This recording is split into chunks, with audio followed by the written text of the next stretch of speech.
Hello guys, welcome to our new mini vlog. আজকে দক্ষিণেশ্বর মন্দির যাব বলে আমরা সকাল সকাল বাসে উঠে পড়েছি তমলুক থেকে। বাইরে বৃষ্টি পড়ছে, মনটা একদম শান্ত হয়ে গেল পুজো দেওয়ার জন্য, একদম পারফেক্ট। সকাল 9টায় আমরা পৌঁছে গেছি দক্ষিণেশ্বর। স্কাই ওয়াক দিয়ে হাঁটার অভিজ্ঞতা একদম অন্যরকম। এটা বাস স্ট্যান্ডকে একদম মন্দিরের গেটে কানেক্ট করেছে। এখানে পুজোর মিষ্টি ফল সবই পাওয়া যাচ্ছে। চলে এসেছি মন্দিরের একদম গেটের সামনে। মন্দিরের রাস্তায় পা রাখলেই যেন মন থেকে একটা ভক্তির স্রোত বইছে। দোকান থেকে পুজোর জিনিসপত্র কিনে নিলাম। এইবারে আমরা মোবাইল, ব্যাগ, যা যা ভ্যালুয়েবল আইটেমস আছে সব এখানে জমা দিয়ে মন্দিরে পুজো দিতে ঢুকবো। পুজো দেওয়া হয়ে গেছে। এই যে সাদা দাগগুলো দেখছো, এগুলো দিয়ে হাঁটলে পায়ে গরম কম লাগবে।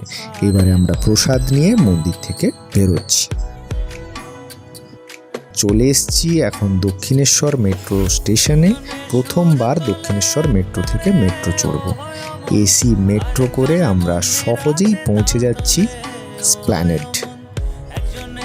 দেখো কত রকমের জিনিসপত্র, এগুলো দেখে তো ম্যাডামের মাথায় ঘুরে গেছে, কি কিনবে কিছুই বুঝতে পারছে না। এটা ওটা দেখতে দেখতে এখন চলে এসছি সিরা মার্কেটে। এবার একটু টিফিনের পালা। টিফিন সেরে বাইরে এসেই দেখি ক্রক্সের একটা স্টোর। এখন চলে এসেছি শহীদ মিনার বাস স্ট্যান্ডে। এই যে আমাদের বাস, এবার বাড়ি ফেরার পালা। টাটা।